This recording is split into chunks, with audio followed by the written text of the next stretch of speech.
हरिः ओम्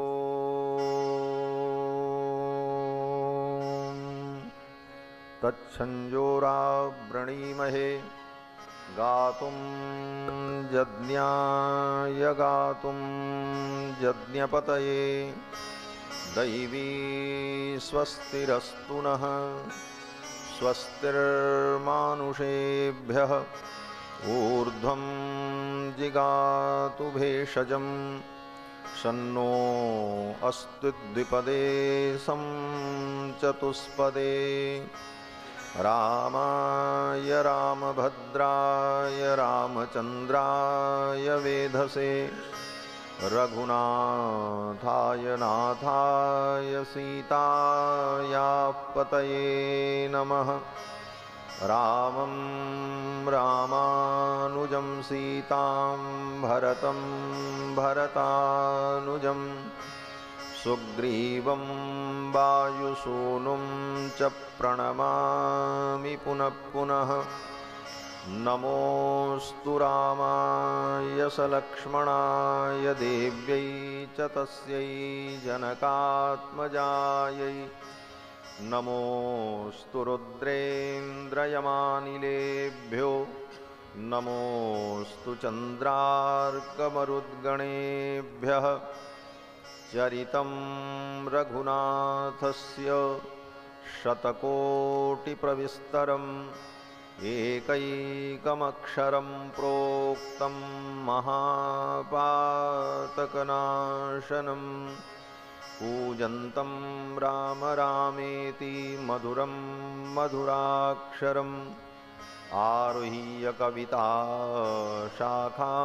वन्दे वाल्मीकिकोकिलम् उल्लङ्घ्य सिन्धोः सलिलं सलीलं यः शोकवह्निं जनकात्मजायाः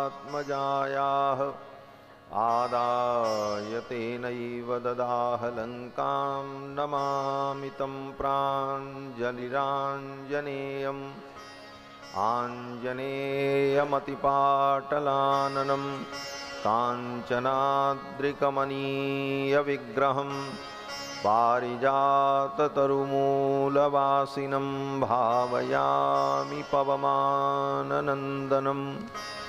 यत्र यत्र रघुनाथकीर्तनं तत्र तत्र कृतमस्तकाञ्जलिं बाष्पवारि परिपूर्णलोचनं मारुतिं नमत राक्षसान्तकं। वैदेही सहितं सुरद्रुमतले हैमे महामण्डपे मध्ये पुष्पकमासने मणिमये वीरासने सुस्थितम् अग्रे वाचयति प्रभञ्जनसुते तत्त्वं मुनिभ्यः परं व्याख्यान्तं भरतादिभिः परिवृतं रामं भजे श्यामलम् आपदामपहर्तारं दातारं सर्वसम्पदां लोकाभिरामं श्रीरामं भूयो भूयो नमाम्यहम्। ऋक्यजुस्सामरूपाय वेदाहरणकर्मणे प्रणवोद्गीतवपुषे महास्वशिरसे नमः। व्याख्यामुद्रां करसरसिजैः पुस्तकं शङ्खचक्रे बिभ्रद्भिन्नस्फटिकरुचिरे पुण्डरीके निषण्णः अम्लानश्रीरमितविशदैरंशुभिप्लावयन्माम् आविर्भूयाद् अनघमहिमा मानसे वागधीशः शाण्डिल्याह्वयवंशवारिदविधुं श्रीकोसलेशार्चकम् विश्वक्सेनयतीन्द्रदेशिकपदद्वन्द्वारविन्दाश्रितं स्वाचार्ये सुयतौ जगद्गुरुवरे श्रीरामनारायणे नित्यं सक्तमतिं जगद्गुरुवरं श्रीवासुदेवं भजे। अस्मद्गुरुभ्यो नमः। अस्मत्परमगुरुभ्यो नमः। अस्मत्सर्वगुरुभ्यो नमः। श्रीमते श्रीभाष्यकाराय नमः। श्रीपराङ्कुशपरकालयतिवरवरप्रतिवादिभीकरगुरुभ्यो नमः। श्रीजानकीकान्तस्मरणं श्रीराधाकान्तस्मरणं सन्तपूर्वाचार्या सहायाः सन्तपूर्वाचार्या सहायाः। बोलिए श्री सीतारामचंद्र भगवान की जय। श्री हनुमान जी महाराज की जय। सब संतन की जय। सब भक्तन की जय। श्री अवध धाम की जय। सरयू मैया की जय। जय जय सीताराम।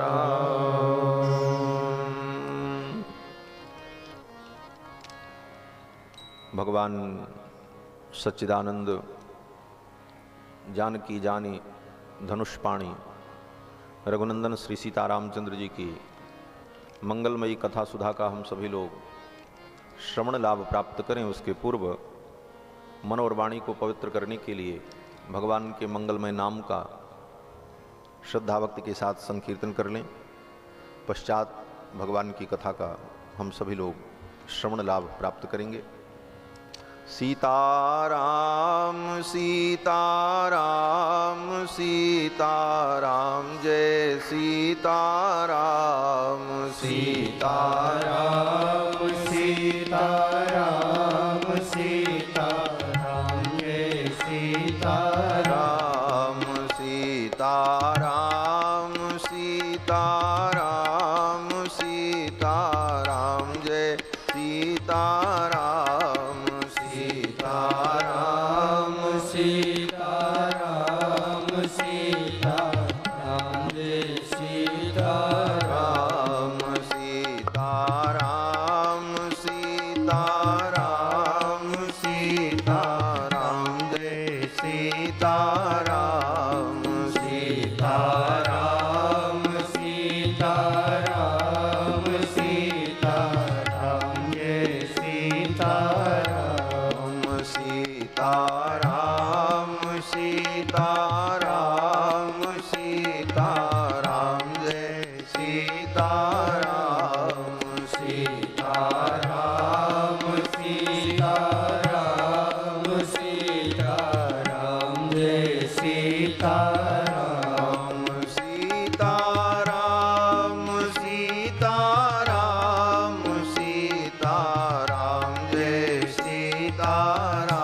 सीताराम सीताराम सीताराम जय सीताराम सीताराम सीताराम सीताराम जय सीताराम सीताराम सीताराम सीताराम सीताराम सीताराम जय सीताराम सीताराम सीताराम सीताराम जय सीताराम सीताराम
सीताराम सीताराम जय सीताराम सीताराम सीताराम सीताराम जय सीताराम सीताराम सीताराम सीताराम जय सीताराम सीताराम सीताराम सीताराम जय सीताराम सीताराम सीताराम सीताराम जय सीताराम सीताराम सीताराम सीताराम जय सीताराम सीताराम सीताराम सीताराम जय सीताराम सीताराम सीताराम सीताराम जय सीताराम सीताराम सीताराम सीताराम जय सीताराम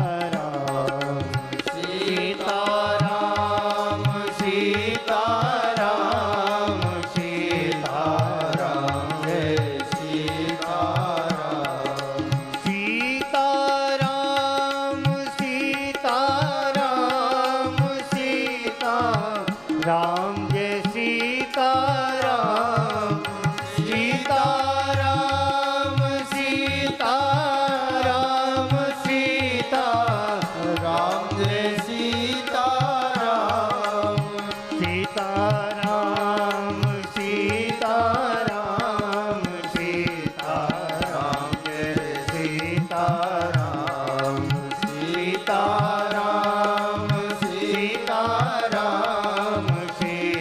सीताराम जय सीताराम सीताराम सीताराम सीताराम जय सीताराम सीताराम सीताराम सीताराम जय सीताराम सीताराम सीताराम सीताराम जय सीताराम सीताराम सीताराम सीताराम जय सीताराम सीताराम सीताराम सीताराम जय सीताराम सीताराम जय सीताराम सीताराम जय सीताराम सीताराम जय सीताराम श्री सीतारामचंद्र भगवान की जय श्री हनुमान जी महाराज की जय सब संतन की जय सब भक्तन की जय जय जय सीताराम।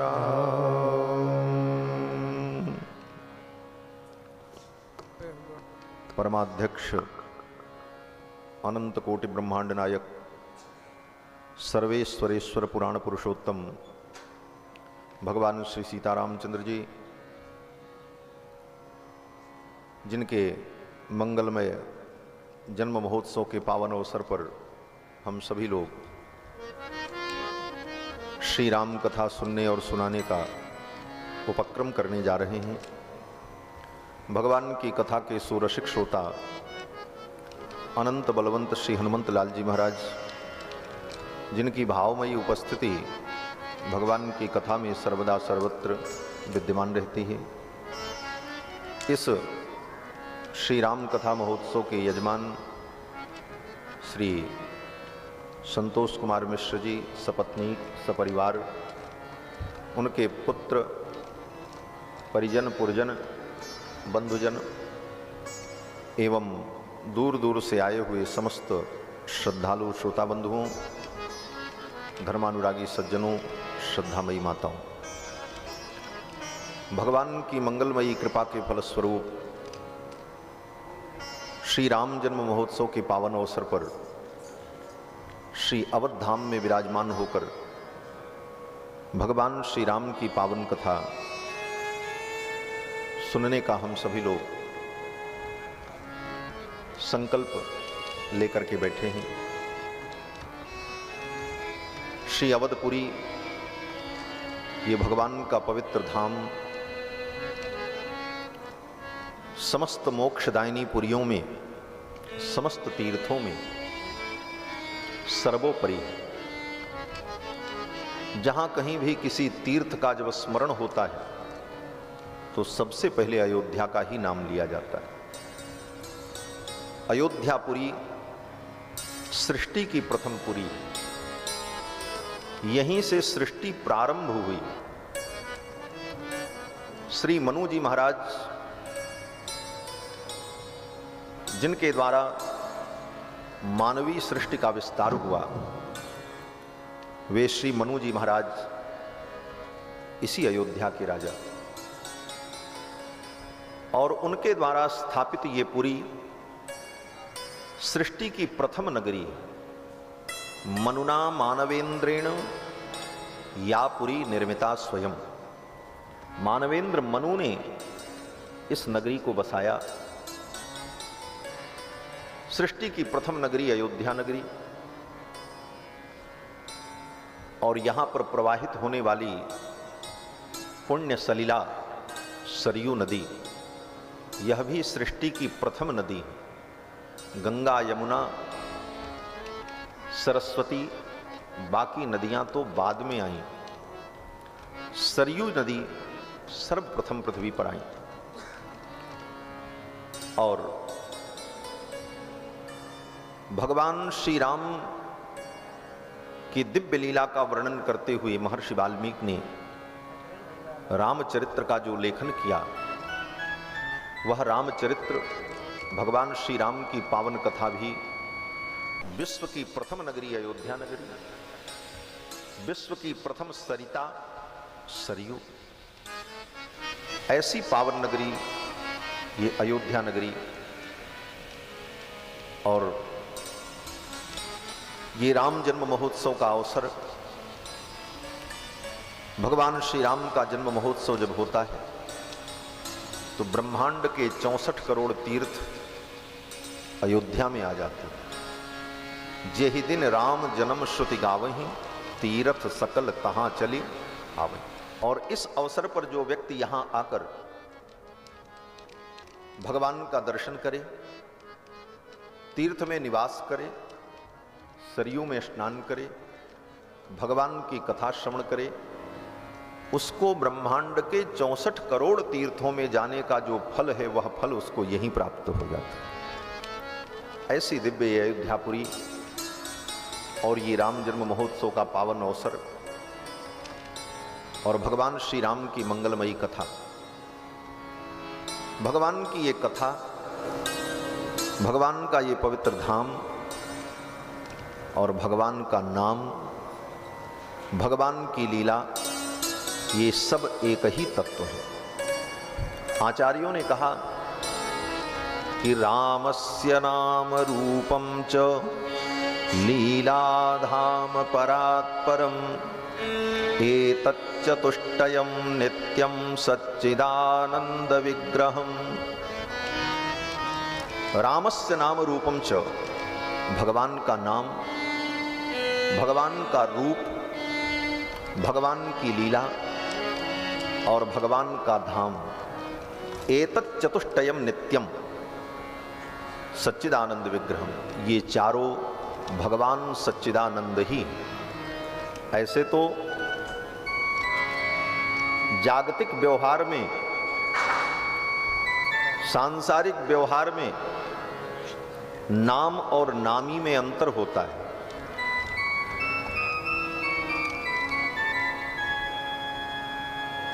जैसे किसी वस्तु का कोई नाम हो, फूल, तो फूल ये शब्द अलग है और उस फूल शब्द के द्वारा कहे जाने वाली जो वस्तु है वह भिन्न है।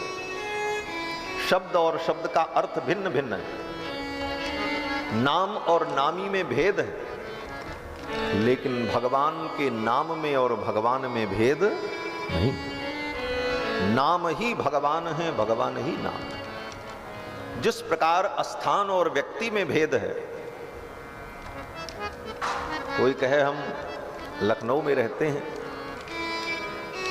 तो लखनऊ अलग है, वो अलग है, वो लखनऊ नहीं हो सकता, लखनऊ वो नहीं हो सकता। उसी प्रकार से सृष्टि में ये भेद तो है, लेकिन भगवान में और भगवान के धाम में भेद नहीं।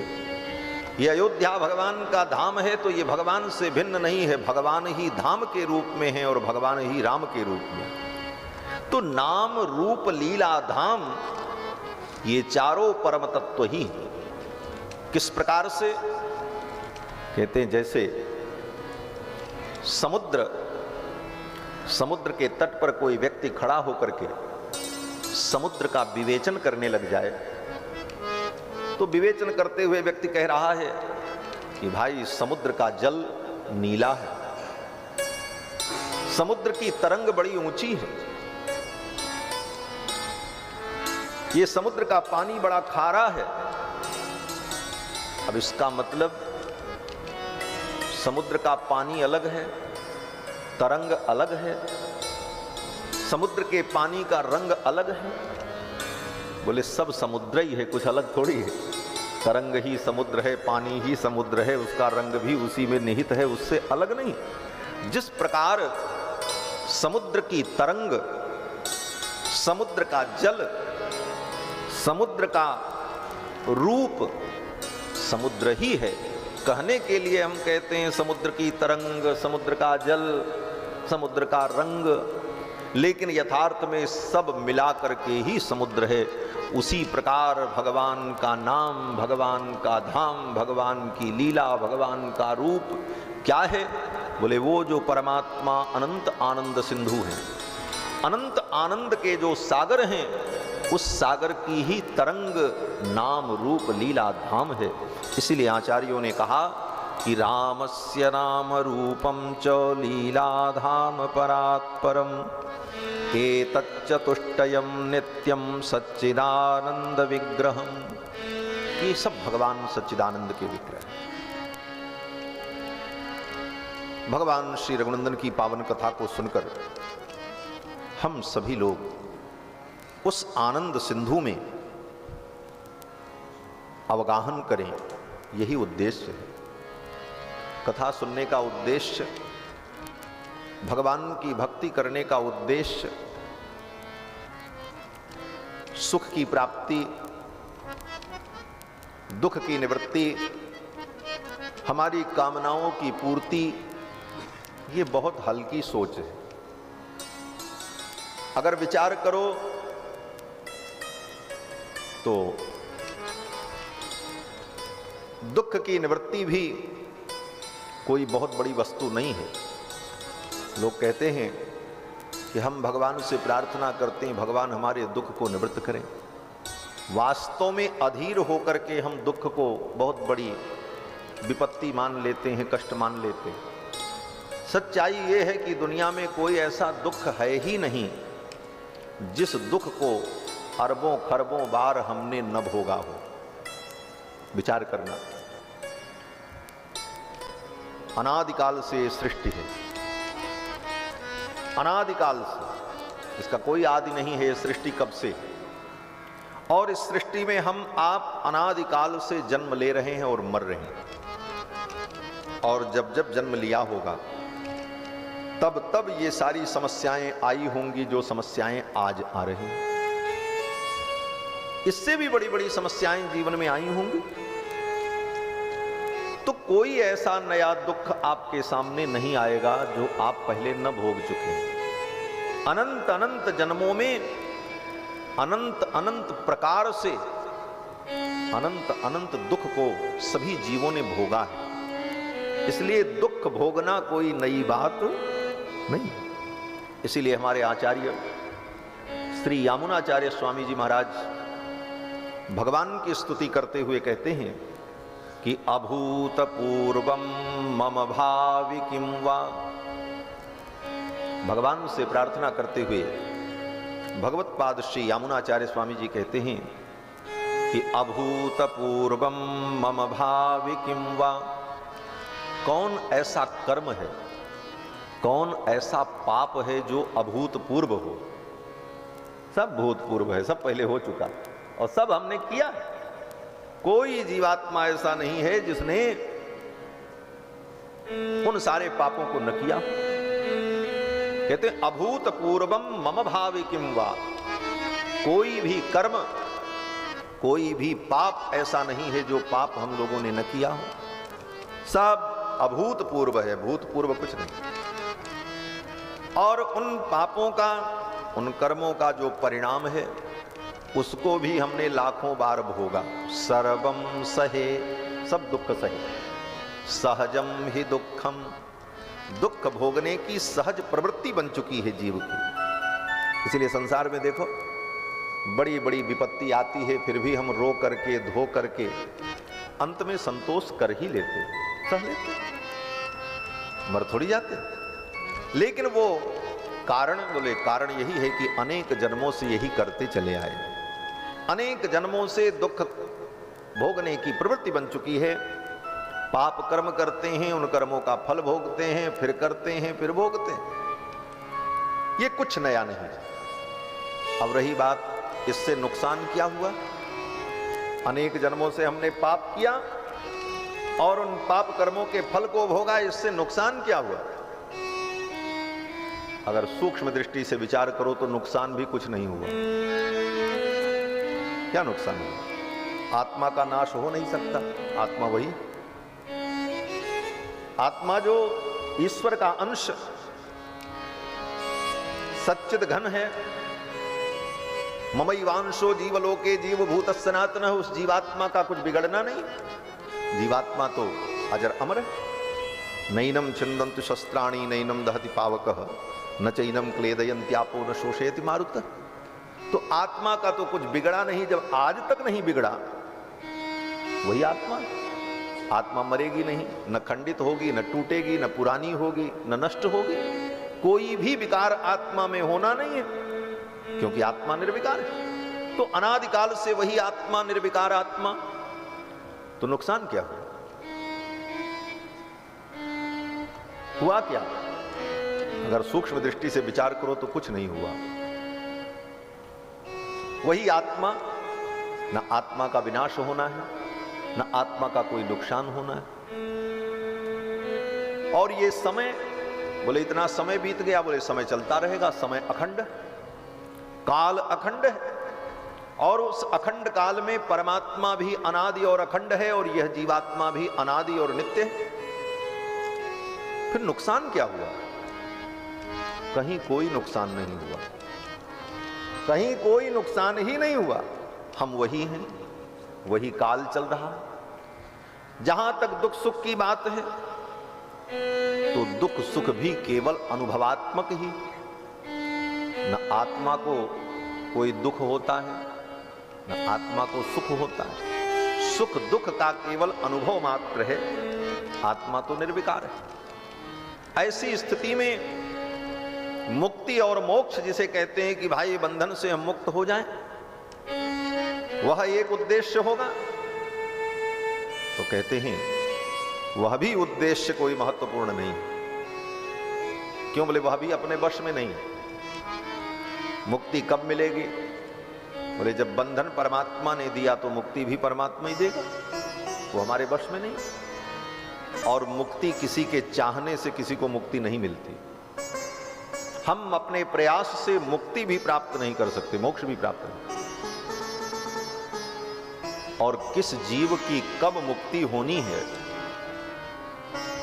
वो पहले से तय है, और उसी समय पर होगी, उससे पहले नहीं होगी, चाहे कोई कितना भी प्रयास करे। तर्क क्या है?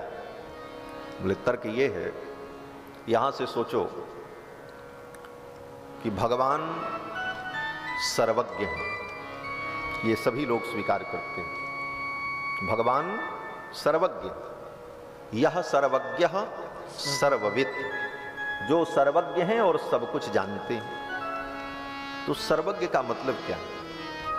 बोले सर्वज्ञ का मतलब जो सब कुछ जानता हो, और सब कुछ जानने का मतलब भूत भविष्य वर्तमान सब जानता हो। इस वेद मंत्र की यह सर्वज्ञ सर्वविद परास्य शक्तिर विविधैव श्रूयते स्वाभाविकी ज्ञान बल क्रिया च, इस उपनिषद के मंत्र की व्याख्या करते हुए आचार्यों ने यही कहा है कि भगवान इस प्रकार से सर्वज्ञ हैं कि भगवान अनंत अनंत ब्रह्मांड के, अनंत अनंत जीवों के, अनंत अनंत जन्मों के, अनंत अनंत कर्मों को और उनके कर्मों के फल को, और प्रकृति के जो तत्व हैं पृथ्वी जल तेज वायु आकाश, इन पांचों तत्वों के अनंत अनंत परमाणु को, उन परमाणुओं के गुणधर्म को जो हर क्षण जानते रहते हैं प्रत्यक्ष रूप से, वो सर्वज्ञ। इस स्थिति में भगवान अगर सर्वज्ञ हैं तो भगवान को यह भी पता है कि इस जीव की मुक्ति कब होगी। सर्वज्ञ होने का यही मतलब होता है, जो सब कुछ जाने। तो भगवान अगर सर्वज्ञ हैं तो भगवान को यह भी पता है कि इस जीव की मुक्ति कब होगी। और अगर भगवान को पहले से पता है कि इस जीव की मुक्ति कब होगी, इसका मतलब तब होगी, उसके पहले नहीं होगी। इसलिए मुक्ति भी अपने वश में नहीं, वह भी भगवान के हाथ। ऐसी स्थिति में जीव को क्या करना है, उद्देश्य क्या है? पाप की निवृत्ति भी हमारे वश में नहीं है। पाप से हम निवृत्त भी होना चाहें तो हम निवृत्त हो नहीं सकते। प्रवृत्ति भी हमारे वश में नहीं है। सब का नियामक परमात्मा है। ऐसी स्थिति में अंतिम सिद्धांत यही होता है कि भगवान की लीला के हम परिकर मात्र हैं, भगवान के शेषभूत हैं, और भगवान के शेषभूत होने के कारण हमारी कोई स्वतंत्र इच्छा नहीं है। परमात्मा जैसे चाहे, जो चाहे, जहां भेज दे, जो करे, वह उसी के हाथ में है। ऐसी स्थिति में जीवात्मा केवल भगवान का स्मरण करे, भगवान का चिंतन करे, दुख की निवृत्ति, सुख की प्राप्ति, मोक्ष की प्राप्ति, इन सारे विचारों से ऊपर उठकर, इन सब विचारों से ऊपर उठकर अंतिम निष्कर्ष यही है कि हम इस जीवन को आनंद पूर्वक व्यतीत करते हुए केवल भगवान का स्मरण करते चले। और यही जीव का परम धर्म है। यस्य स्मरण मात्रेण जन्म संसार बंधनात् विमुच्यते नमस्तस्मै विष्णवे प्रभविष्टवे।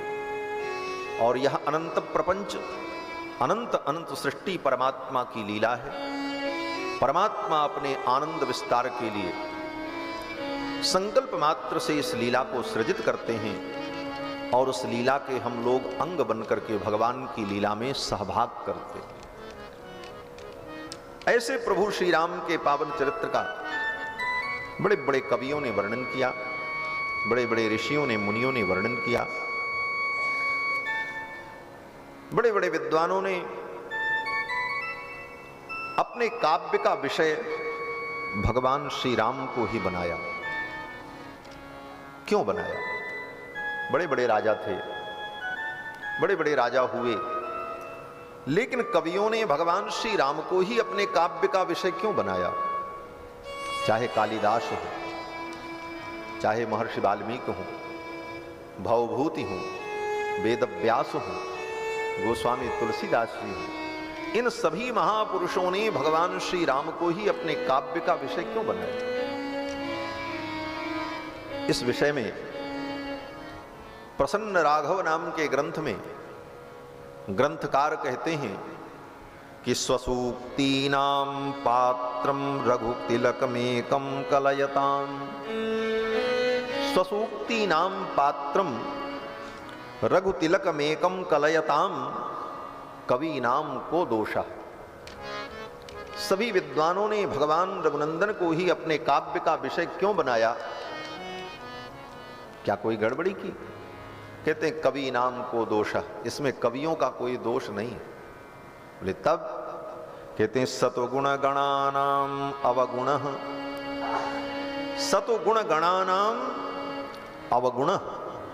भगवान के जो दिव्य गुण गण हैं, भगवान के दिव्य गुणों का जो समूह है, वह भगवान का गुण ही ऐसा अवगुण है जिस अवगुण के कारण सभी लोगों ने भगवान को ही अपने काव्य का विषय बनाया। भगवान के गुण को अवगुण क्यों कहा? बोले यहां अवगुण कहना उद्देश्य नहीं है, अपितु भगवान के गुणों की महिमा ही उद्देश्य है। कवि कहता है कि ये भगवान के गुणों का ही प्रभाव है, इसको प्रभाव मानो चाहे दोष मान लो, जो तुम्हारा मन करे मान लो, लेकिन भगवान के गुणों की यह विशेषता है कि न चाह करके भी बड़े बड़े कवियों ने भगवान रघुनंदन को ही अपने काव्य का विषय बनाया। स्वसूक्तीनां पात्रं रघुतिलकम् एकं कलयताम्, कवीनां को दोषः सच गुणगणानां अवगुणः। ऐसे भगवान श्री रघुनंदन, जिनके चरित्र का वर्णन महर्षि वाल्मीकि ने 24,000 श्लोकों में किया। ब्रह्मा ने 100 करोड़ रामायण की रचना करके भगवान श्री राम के चरित्र का वर्णन किया। चरितम रघुनाथस्य शतकोटि प्रविस्तरम, एकैकमक्षरम प्रोक्तम महापातक नाशनम।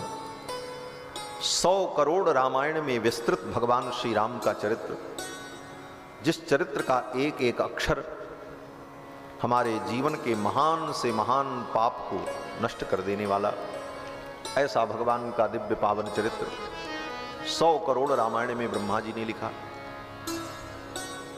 24,000 श्लोक में महर्षि वाल्मीकि ने लिपिबद्ध किया। भगवान श्री राम का चरित्र वास्तव में अनंत है। 11,000 वर्ष तक भगवान श्री राम ने अयोध्या के सिंहासन पर आरूढ़ होकर प्रकट रूप से लीला की, और किसी किसी विद्वान ने तो यह स्वीकार किया है कि भगवान ने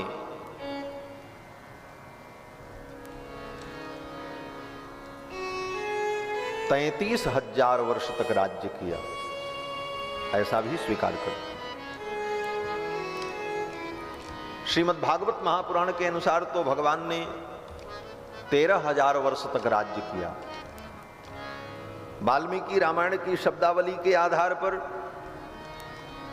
11,000 वर्ष तक भगवान ने अयोध्या के सिंहासन पर आरूढ़ होकर प्रजा का पालन किया। और वाल्मीकि रामायण के व्याख्याकार विद्वानों के मत से विचार करने पर यह सिद्ध होता है कि भगवान ने 33,000 वर्ष तक अयोध्या में राज्य किया। सबके अपने अपने तर्क हैं, अपने अपने मंतव्य हैं, और सभी सत्य हैं, असत्य कुछ नहीं। कथाओं में जब अंतर दिखाई पड़ता है तो लोग कहते हैं महाराज यहां ऐसा लिखा, यहां ऐसा लिखा, कौन सही कौन गलत? बोले सब सही है, कोई गलत नहीं। सब सही है, गलत कुछ नहीं। क्यों?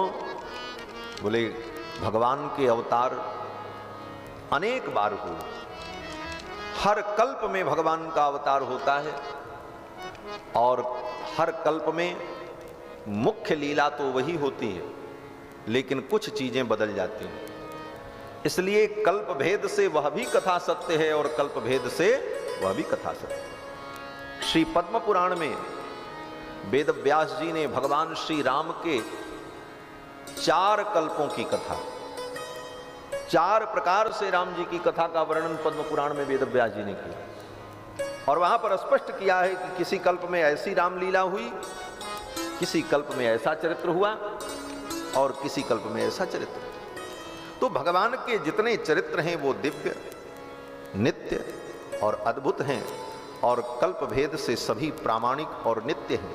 इसी बात को गोस्वामी तुलसीदास जी महाराज कहते हैं, कल्प भेद हरि चरित सुहाए, कल्प भेद हरि चरित सुहाए, भांति अनेक मुनि सन गाए, भांति अनेक मुनि सन गाए, भांति अनेक मुनि सन गाए, भांति अनेक मुनि सन गाए, कल्प भेद हरि चरित सुहाए, कल्प भेद हरि चरित सुहाए,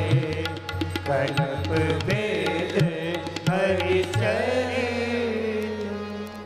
कल्प भेद से भगवान के सभी चरित्र दिव्य और नित्य और मंगलमय। श्री गोस्वामी जी महाराज ने भी अनेक कल्पों की कथा का वर्णन किया। भगवान के अवतार के जब अनेक कारण बताए गोस्वामी जी ने, राम जन्म कर हेतु अनेका, परम विचित्र एक ते एका। अब वो जितने हेतु हैं, किसी कल्प में वो हेतु है, किसी कल्प में वो हेतु है। श्री गोस्वामी जी महाराज ने भाषा में भगवान श्री राम के चरित्र का वर्णन किया, जिसका नाम श्री रामचरित मानस। ये मानस रामायण, ये मानस सरोवर है। जैसे कैलाश में मानसरोवर है, लोग मानसरोवर स्नान करने जाते हैं, दर्शन करने जाते हैं, लेकिन वो मानसरोवर बहुत दूर है, सब नहीं जा सकते, सबकी गति उस मानसरोवर तक नहीं है। और ब्रह्मा जी ने अपने मन से, अपने मन के द्वारा एक सरोवर का निर्माण किया, मनसा निर्मितम सरम, मन के द्वारा निर्मित किया, इसलिए उसका नाम मानस है। और उसी को मान सरोवर कहते हैं, जहां से सरयू जी प्रकट हुई। ये सरयू नदी जो अयोध्या में प्रवाहित होती हैं, ये मान सरोवर से ही प्रकट हुई। सराज जाता सरयू, सर से प्रकट हुई, सरोवर से प्रकट हुई, इसलिए इनका नाम सरयू। ये मानसरोवर से आई, लेकिन वहां मानसरोवर तक सब नहीं जा सकते। केवल मानसरोवर जाने के लिए शरीर में शक्ति हो, रास्ते में खर्चे का सामान हो, दुर्गम रास्ते में अकेले यात्रा करना कठिन होगा, इसलिए कुछ लोगों का साथ हो, संग हो, तब आप मानसरोवर की यात्रा कर सकते। इसलिए मानसरोवर की यात्रा सबके लिए बड़ी कठिन है। तो भगवान शंकर ने बड़ी कृपा की। भगवान शंकर ने कहा, हम ऐसा मानसरोवर प्रकट करेंगे जो सबके पॉकेट में होगा। मानसरोवर जाने की जरूरत ही नहीं पड़ेगी, आप अपने घर में ही इस सरोवर में स्नान कर लो। और ये मानसरोवर क्या है? बोले यही मानस है। रचि महेश निज मानस राखा, रचि महेश निज मानस राखा, रचि महेश निज मानस राखा, आई सुसमय सेवासन भागा, आई सुसमय सेवासन भागा। रचि महेश निज मानस राखा, इस सरोवर को भगवान शंकर ने प्रकट किया। रचि महेश निज मानस राखा, पाए सुसमौ शिवासन राखा। समय पाकर के भगवान शंकर ने भगवती पार्वती को ये चरित्र सुनाया। लेकिन इस सरोवर में भी स्नान करने के लिए साहस, सहयोग और पाथेय की जरूरत पड़ती है। जैसे मानसरोवर जाने के लिए सबसे पहली वस्तु क्या है? बोले मानसरोवर अगर जाना है तो सबसे पहले आपके मन में मानसरोवर के प्रति श्रद्धा हो, तभी तो आप जाना चाहेंगे। श्रद्धा के बाद, बोले श्रद्धा के बाद आपके पास संसाधन हो, पैसा हो, जिससे आप मार्ग में आवश्यकताएं पड़े तो उनकी पूर्ति कर सके। और इतना होने के बाद किसी का साथ हो, अकेले जाना भी हिम्मत नहीं होगी। उसी प्रकार से इस सरोवर में भी, जिस सरोवर को भगवान शंकर ने प्रकट किया, रचि महेश निज मानस राखा, इस मानसरोवर में भी स्नान करने के लिए पहले श्रद्धा हो। गोस्वामी जी महाराज कहते हैं कि जे श्रद्धा संबल रहित नहीं संतन कर साथ, तिन कह मानस अगम अति जिनहि न प्रिय रघुनाथ। श्री गोस्वामी जी महाराज कहते हैं कि श्रद्धा का संबल अगर नहीं है और संतों का साथ नहीं है और जिनको रघुनाथ जी प्रिय नहीं है, वो व्यक्ति इस सरोवर में, इस मानस सरोवर में स्नान नहीं कर सकता। उनके लिए मानस सरोवर सुलभ होते हुए भी दुर्लभ है। ये मानस सरोवर सबके लिए सुलभ है, चाहे जहां मिल जाए, आपके घर में, सबके घर में, आपके पॉकेट में। रामचरित मानस रूपी सरोवर तो आपके हाथ में, सुलभ सबको है। लेकिन इतना सुलभ होने के बाद भी इसमें कौन अवगाहन कर सकता है? बोले जिसके अंदर श्रद्धा हो। जे श्रद्धा संबल रहित नहीं संतन कर साथ, तिन कह मानस अगम अति जिनहि न प्रिय रघुनाथ। और ये मानस सरोवर, इस मानस की भी जयंती, जन्म महोत्सव, यही राम जन्म महोत्सव। राम जी का जन्म महोत्सव जो है वही रामचरित मानस का भी जन्म महोत्सव। चैत्र शुक्ल नवमी मंगलवार को भगवान का प्राकट्य हुआ। नवमी तिथि मधुमास पुनीता। और रामचरित मानस का भी प्राकट्य नवमी भौम बार मधु मासा। राम जी का प्राकट्य कहां हुआ? बोले अयोध्या में। और रामचरित मानस का प्राकट्य अयोध्या में। नवमी भौम बार मधु मासा, नवमी भौम बार मधु मासा, अवधपुरी यह चरित प्रकाशा, अवधपुरी यह चरित प्रकाशा, अवधपुरी यह चरित प्रकाशा, अवधपुरी यह चरित प्रकाशा। नवमी भौम बार मधुमासा, नवमी भौम बार मधुमासा, नवमी भौम बार। वही नवमी तिथि, चैत्र का महीना, मंगलवार दिन, जो नक्षत्र, जो मुहूर्त भगवान श्री राम के अवतार काल में थे, वही काल मुहूर्त श्रीमद् रामचरित मानस के अवतार का था। और श्रीमद् रामचरित मानस की एक एक चौपाइयां, एक एक पंक्तियां वेद मंत्र हैं, दिव्य मंत्रमय हैं और सभी सिद्ध मंत्र हैं। बाकी जितने मंत्र हैं उन मंत्रों को तो सिद्ध करना पड़ता है। आपने सुना होगा, लोग कहते महाराज इस मंत्र से ये काम हो जाएगा, इतने बार जपा जाए तो फिर कहते हैं काम कैसे होगा? बोले पहले इस मंत्र को सिद्ध करना पड़ेगा। कैसे सिद्ध करें? बोले दीपावली में, होली में, किसी दिव्य मुहूर्त में, ग्रहण में इतनी संख्या में इस मंत्र का जप करो, इतना हवन करो, तब ये मंत्र सिद्ध हो जाएगा। तब जब सिद्ध हो जाएगा तब इसका प्रयोग किया जा सकता है। बाकी जितने मंत्र हैं उन मंत्रों को सिद्ध करना पड़ता, जागृत करना पड़ता, तब ये मंत्र प्रभावी होते। लेकिन कुछ मंत्र ऐसे हैं जिन मंत्रों को सिद्ध नहीं करना पड़ता।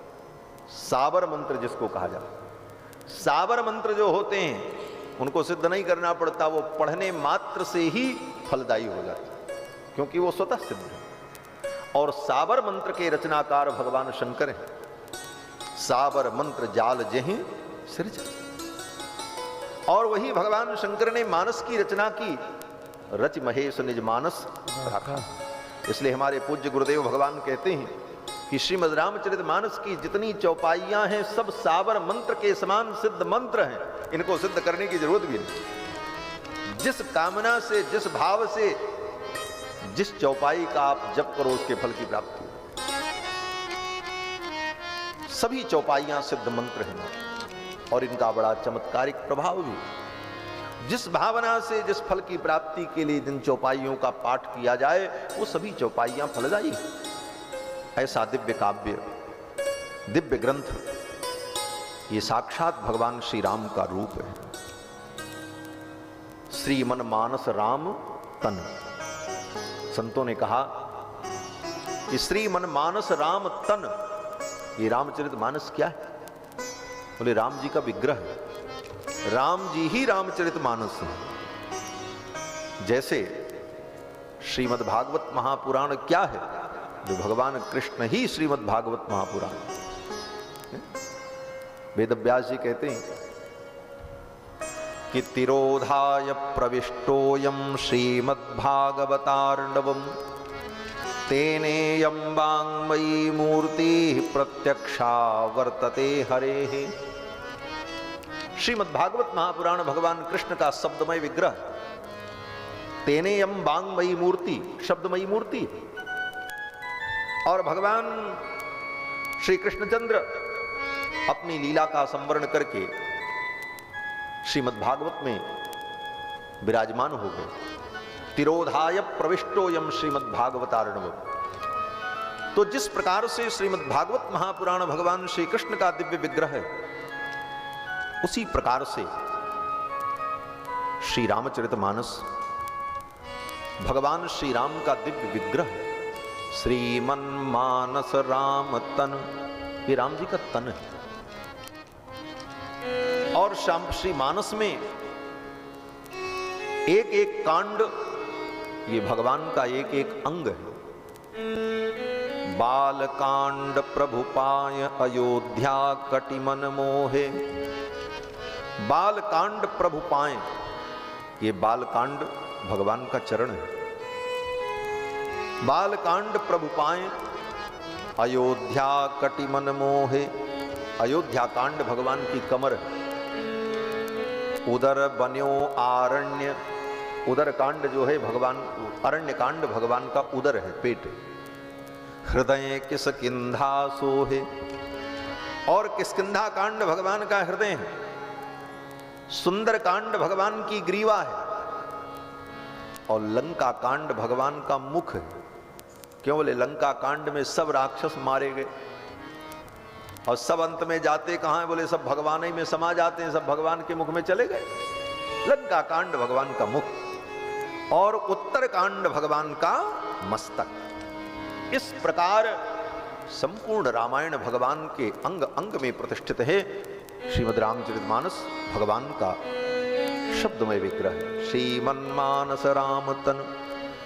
इसीलिए भगवान की कथा में, भगवान के रूप में, भगवान की लीला में, भगवान के धाम में अभेद का सिद्धांत है, सब सच्चिदानंद तत्व है। श्री गोस्वामी जी महाराज बालकांड के प्रारंभ में सर्वप्रथम मंगलाचरण करते हुए सरस्वती को और भगवान गणपति को प्रणाम करते हैं। वंदे वाणी विनायकौ, वाणी और विनायक को, सरस्वती को और गणपति को प्रणाम करते हैं मंगलाचरण में। और कई श्लोकों में गोस्वामी जी ने मंगलाचरण किया, और केवल बालकांड में ही नहीं, ग्रंथ के प्रारंभ में ही नहीं, समस्त कांडों के प्रारंभ में, बालकांड, अयोध्या कांड, हर कांड के प्रारंभ में मंगलाचरण, अंत में भी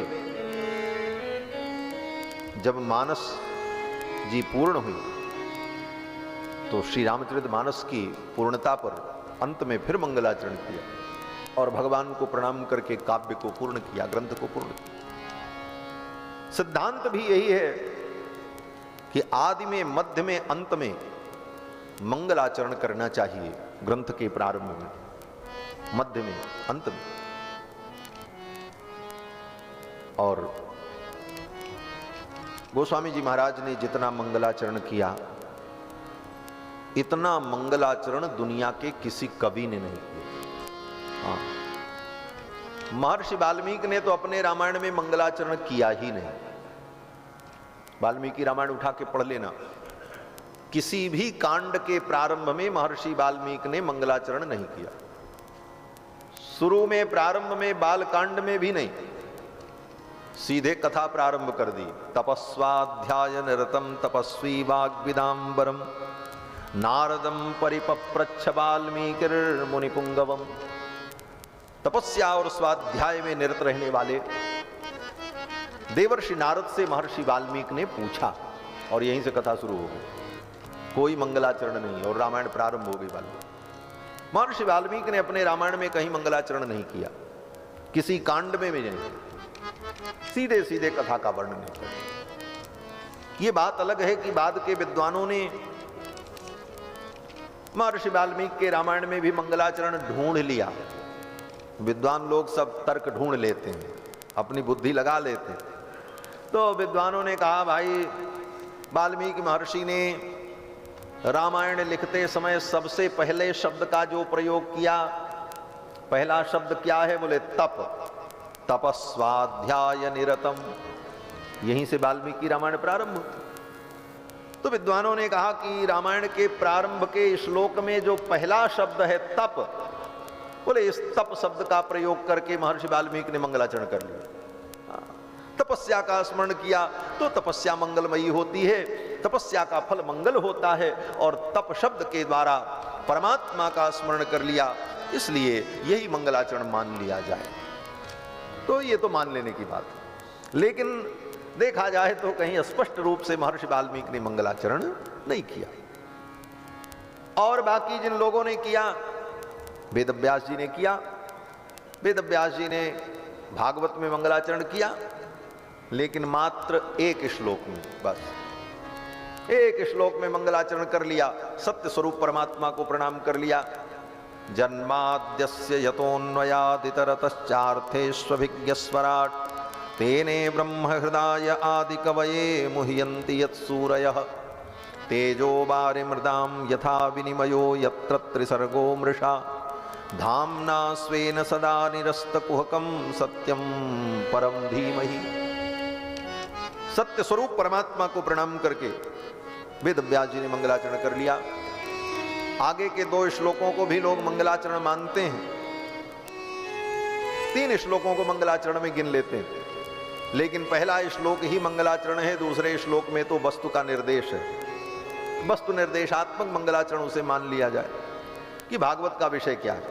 और तीसरे श्लोक में भागवत की महिमा बता दी।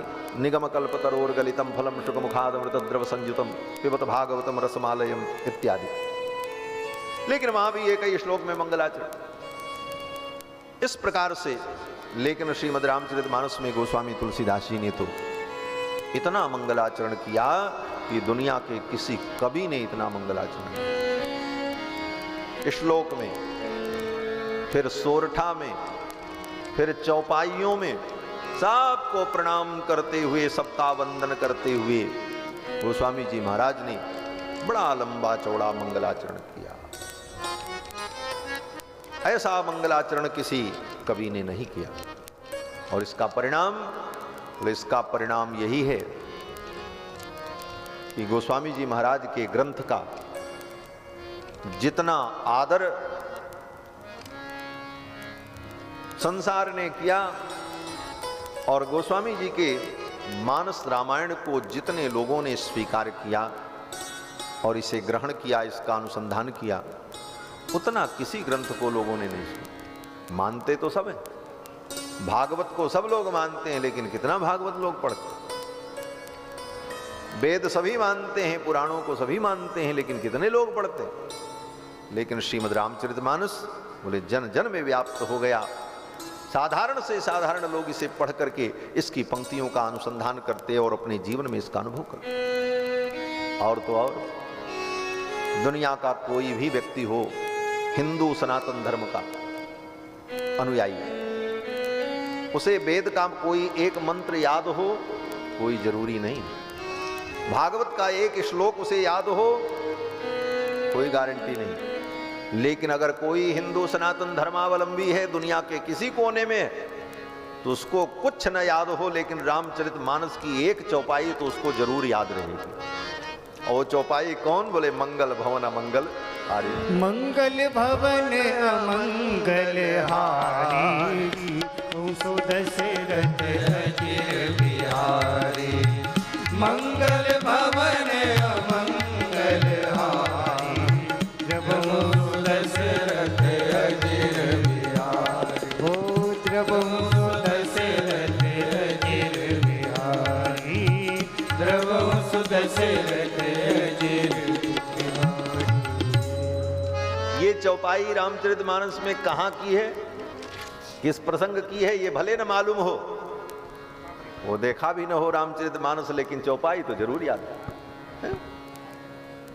ये गोस्वामी जी महाराज के इस दिव्य काव्य की विशेषता है। एक चौपाई तो सबके मुख में रहती है, और बहुत से लोग हैं, कितनों को तो पूरी रामायण कंठस्थ है महाराज, पूरी रामचरितमानस याद कर लेते हैं, पढ़ते। तो महाराज गोस्वामी तुलसीदास जी महाराज ने बड़ा लंबा चौड़ा मंगलाचरण किया।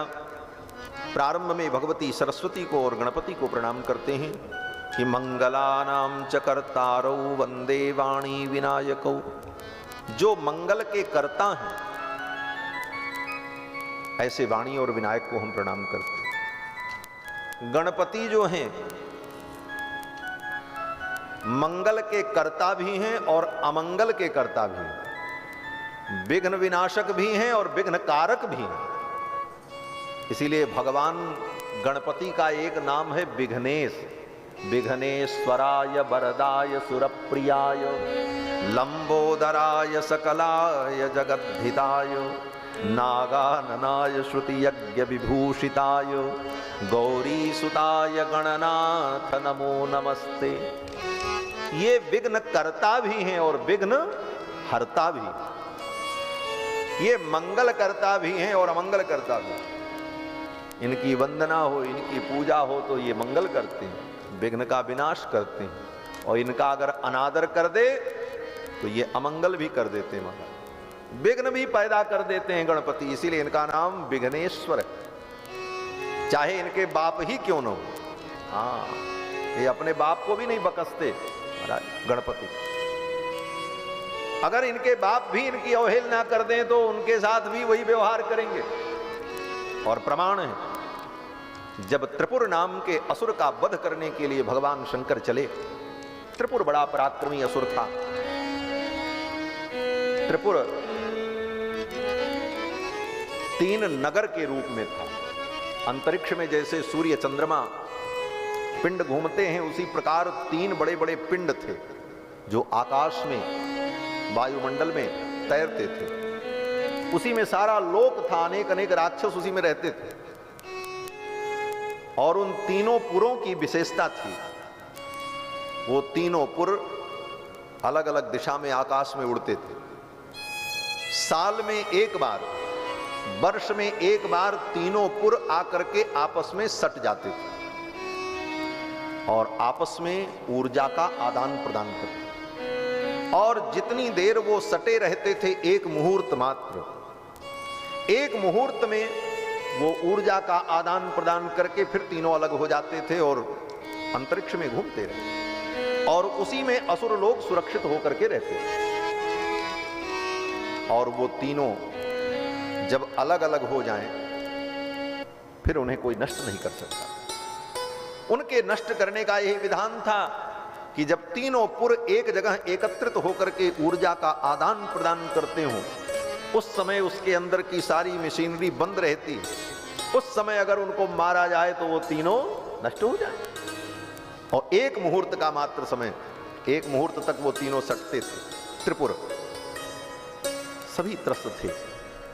ब्रह्मा, शंकर, भगवान विष्णु सभी ने मिलकर के योजना बनाई त्रिपुर का नाश करने के लिए। भगवान शंकर को नियुक्त किया गया। अद्भुत बाण, अस्त्र शस्त्र भगवान शंकर को देवताओं ने प्रदान किया और त्रिपुर का वध करने चले तो 3 बाण थे। अगर इन 3 बाण से त्रिपुर नष्ट हो गया तो नष्ट हो गया, नहीं तो त्रिपुर को कोई मार नहीं सकता। भगवान शंकर जब युद्ध करने आए, एक बाण मारा त्रिपुर को, बाण बगल से निकल गया। भगवान शंकर का बाण चूक गया, एक बाण व्यर्थ हो गया। भगवान शंकर को पसीना छूट गया, एक बाण व्यर्थ चला गया और एक मुहूर्त ही समय। दूसरा बाण छोड़ा, वो अभी व्यर्थ चला गया, निकल गया। त्रिपुर का वध नहीं हुआ, एक बाण शेष बचा। भगवान शंकर स्तब्ध हो गए। अब क्या होगा? एक बाण अवशेष बचा है और समय भी बीत रहा है। ये विघ्न क्यों हो रहा है? किस कारण से ये विघ्न हो रहा है? त्रिपुर का वध नहीं हो पा रहा। तब तक भगवान शंकर ने स्मरण किया। भगवान शंकर जान गए। भगवान शंकर ने कहा, मेरे पुत्र गणपति का ये कमाल है। विघ्नेश्वराय, गणपति की पूजा नहीं की थी त्रिपुर के वध के पहले भगवान शंकर ने, इसलिए गणपति ने कहा, आप देखते हैं कैसे मारते हो। मारने चले, 2 बाण व्यर्थ हो गया। अब समय भी नहीं है पूजा करने का। पूजा करने जाए तब तक तो मुहूर्त बीत जाएगा, क्योंकि थोड़ा ही समय बचा था और 2 बाण व्यर्थ जा चुके थे, एक बाण बचा था। तो भगवान शंकर ने पार्वती को बुलाया और कहा, देवी तुम मेरी धर्म पत्नी हो। पति पत्नी मिलकर के धर्म करते हैं और दोनों को फल प्राप्त होता है। तो मैं तो पूजा नहीं कर सकता, लेकिन तुम गणपति की पूजा कर दो तो मैं त्रिपुर का वध करूं। क्योंकि जब तक गणपति की पूजा नहीं होगी, गणपति प्रसन्न नहीं होगा, तब तक त्रिपुर का वध नहीं हो सकता। ये विघ्न होता ही रहेगा। पार्वती जी ने कहा, अच्छा। भगवान शंकर त्रिपुर का वध करने के लिए धनुष पर, अपने पिनाक पर बाण चढ़ा करके सन्नद्ध हैं और भगवती पार्वती से कहा, जल्दी से गणपति की पूजा करो। भगवती पार्वती ने गणेश जी को बुलाया। गणेश जी कहीं खेल रहे थे तो पार्वती जी ने कहा, हे रंब, हे रंब कहां हो? हे रंब किमंब। भगवान गणपति ने कहा, क्या बात है? बोले, इधर आओ। बुलाया और बैठा करके भगवती पार्वती ने मस्तक पर तिलक किया और तिलक करने के बाद गणपति की सूंड में मोदक दिया। क्यों? बोले, गणपति को मोदक प्रिय है। मोदक प्रिय मुद मंगल कारी। मोदक दिया गणपति जी को और गणपति ने मोदक लिया और मोदक लेने के बाद गणपति ने अपने दोनों कान को ऐसे ऐसे हिलाया, सारे विघ्न उड़ गए और तब तक भगवान शंकर ने तीसरा बाण छोड़ा और त्रिपुर का ध्वंस हो गया, त्रिपुर का नाश।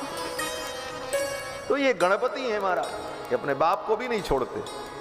इसीलिए समस्त कार्यों में सर्वप्रथम गणपति का स्मरण किया जाता है। मंगलानाम च कर्तारौ वंदे वाणी विनायकौ। विनायक की वंदना इसलिए की कि विघ्न न हो, और वाणी की वंदना इसलिए कि भगवान का गुण गाना है। भगवान का गुण गाने के लिए सरस्वती की कृपा चाहिए, इसलिए भगवती सरस्वती की वंदना की। मंगलानाम च कर्तारौ वंदे वाणी विनायकौ। और फिर भगवान शंकर और भगवती पार्वती की वंदना की। भवानी शंकरौ वंदे श्रद्धा विश्वास रूपिणौ। श्रद्धा विश्वास स्वरूप भगवान शंकर और भगवती पार्वती का वंदन किया। क्यों? गोस्वामी जी महाराज कहते हैं, याभ्याम बिना न पश्यन्ति सिद्धा स्वांतस्तमीश्वर। जिनकी कृपा के बिना अपने अंतःकरण में विराजमान परमात्मा का बड़े बड़े योगी भी दर्शन नहीं कर सकते। भगवान हमारे आपके सबके हृदय में विराजमान।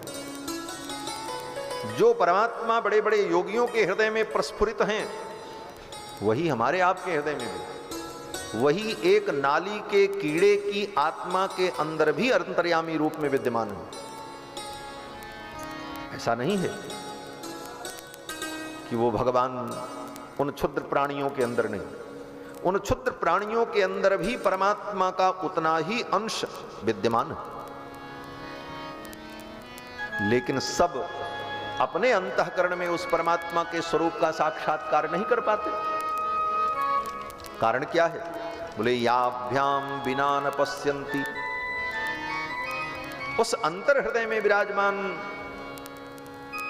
परमात्मा के स्वरूप का साक्षात्कार करने के लिए दो वस्तुओं की आवश्यकता होती है, और वो दो वस्तु क्या है?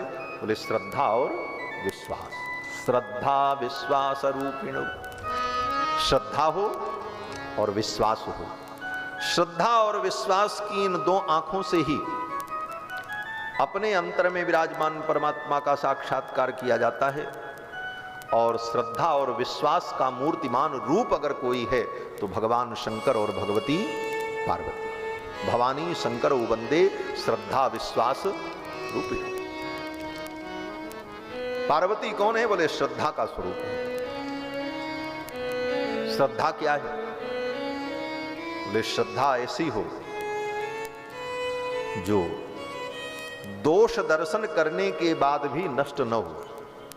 बड़ी सूक्ष्म बात मैं कह रहा हूं। श्रद्धा तो लोगों में रहती है, गुरु में श्रद्धा, आचार्य में श्रद्धा, संतों में श्रद्धा, मंदिर में श्रद्धा, तीर्थ में श्रद्धा, लेकिन थोड़ा सा दोष दिखाई पड़ जाए तो श्रद्धा खत्म हो जाती है। उसको आप श्रद्धा कैसे करो? बड़ी श्रद्धा से लोग गंगा में स्नान करने जाते हैं और गंगा का जल देख करके, गंगा का जल तो बड़ा गंदा है महाराज, नहाने लायक नहीं। श्रद्धा खत्म। संत गुरुजनों के पास गए, पहले बड़ी श्रद्धा थी, कभी कोई कमी दिख गई, श्रद्धा खत्म। बोले महाराज पहले तो बड़ी श्रद्धा थी लेकिन अब मेरी कोई श्रद्धा नहीं। वही स्थिति तीर्थों में होती। तीर्थ में आने पर जब कुछ हमारी इच्छा के विपरीत दिखाई पड़ता है तो तीर्थों के प्रति हमारी जो श्रद्धा होती है वो घट जाती है। तो इसको हम पूर्ण श्रद्धा नहीं कह सकते। श्रद्धा वो है कि जो दोष दर्शन करने के बाद भी अडिग रहे, दोष दिखने के बाद भी हमारी श्रद्धा में कोई परिवर्तन न हो, उसको कहते हैं श्रद्धा। भगवान श्री राम ने विश्वामित्र जी में कितनी श्रद्धा रखी। विश्वामित्र जी महाराज, विश्वामित्र जी ने वशिष्ठ जी के 100 पुत्रों को मार डाला। भगवान श्री राम को पता है कि विश्वामित्र जी ने वशिष्ठ के 100 पुत्रों को मारा। इतना ही नहीं, राम जी को यह भी पता है कि विश्वामित्र जी ने हमारे गुरुदेव वशिष्ठ की कामधेनु को छीनने के लिए गुरुदेव के ऊपर कितने अस्त्र शस्त्र चलाए। राम जी को यह भी मालूम है कि विश्वामित्र जी पुष्कर में तपस्या करने जब गए तो मेनका नाम की अप्सरा आ गई और उस अप्सरा को देख करके मोहित हो गए और स्वयं जाकर के मेनका से विश्वामित्र ने कहा कि तुम्हारे दर्शन से मैं कामविद्ध हूं और तुम मेरे प्रणय को स्वीकार करो। और मेनका ने स्वीकार कर लिया और 10 वर्ष तक मेनका विश्वामित्र जी के आश्रम में रही। और मेनका ने शकुंतला जैसी पुत्री को भी उत्पन्न किया। ये सब कुछ जानते हुए भगवान श्री राम की श्रद्धा विश्वामित्र जी के प्रति कम नहीं हुई, वो श्रद्धा बनी। और उसका प्रमाण बोले जब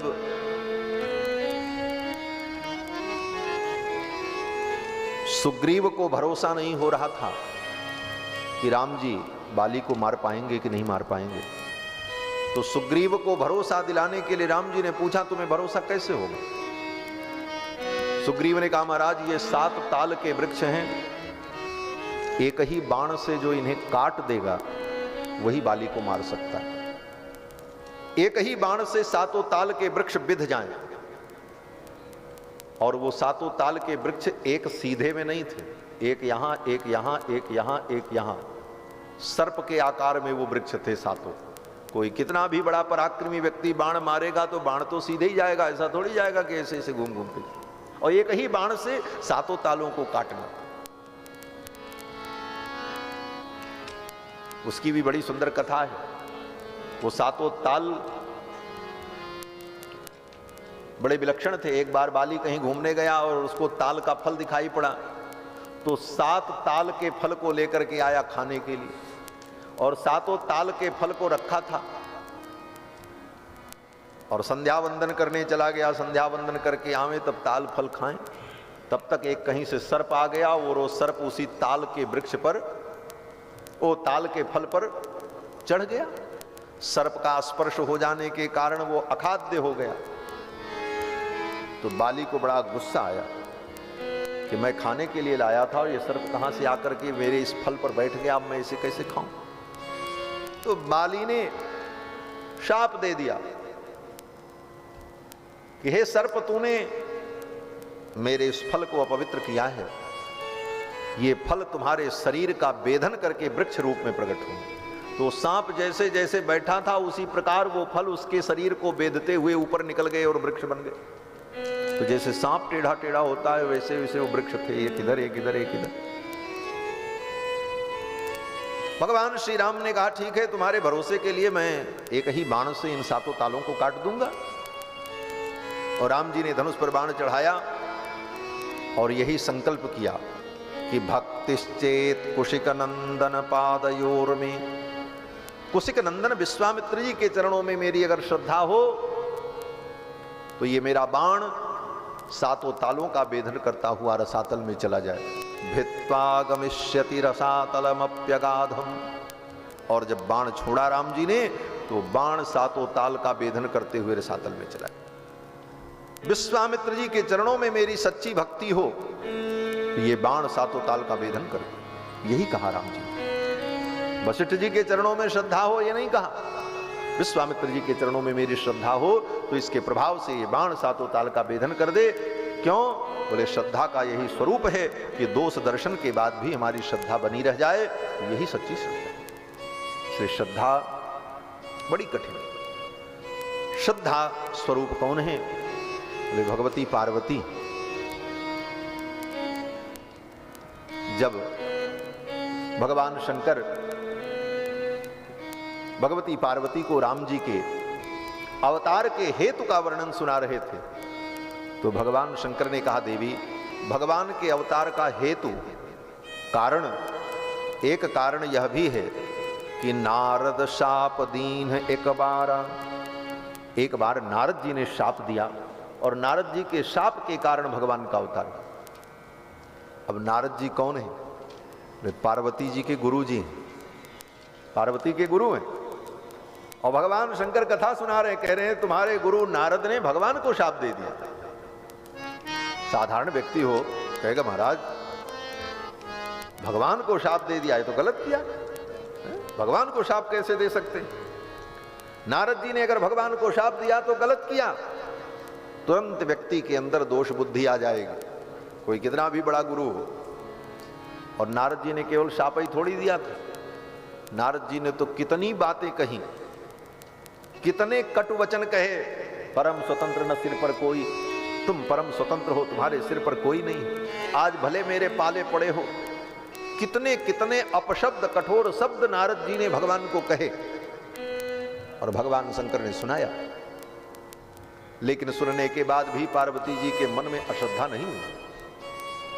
दूसरा शिष्य होता तो कहता, गुरुजी ने गड़बड़ किया, भगवान को गाली दिया, भगवान को अपशब्द कहा, भगवान को शाप दिया, ये भक्त कैसे हो सकते? तर्क करने लगता। लेकिन पार्वती जी ने, उनकी श्रद्धा देखो, पार्वती जी की श्रद्धा अडिग रहे। पार्वती जी ने यह नहीं कहा कि नारद जी ने कुछ गड़बड़ किया। पार्वती जी ने भगवान शंकर से यही कहा कि अगर मेरे गुरु जी ने शाप दिया है तो भगवान ने ही कोई गलती की होगी, हमारे गुरु जी की गलती नहीं हो सकती। पार्वती जी ने यही कहा कि कारण कवन साप मुनि दीन्हा, का अपराध रमापति कीना। ये शब्द हमारे गुरु जी ने अपराध नहीं किया, रमापति भगवान ने कोई अपराध किया होगा तभी तो शाप हुआ। का अपराध रमापति कीना, ये श्रद्धा। इसीलिए श्रद्धा के रूप में भगवती पार्वती का हम चिंतन करते हैं। भवानी शंकरौ वृंदे श्रद्धा विश्वास रूपिण। भवानी श्रद्धा का स्वरूप है और विश्वास के स्वरूप भगवान शंकर है।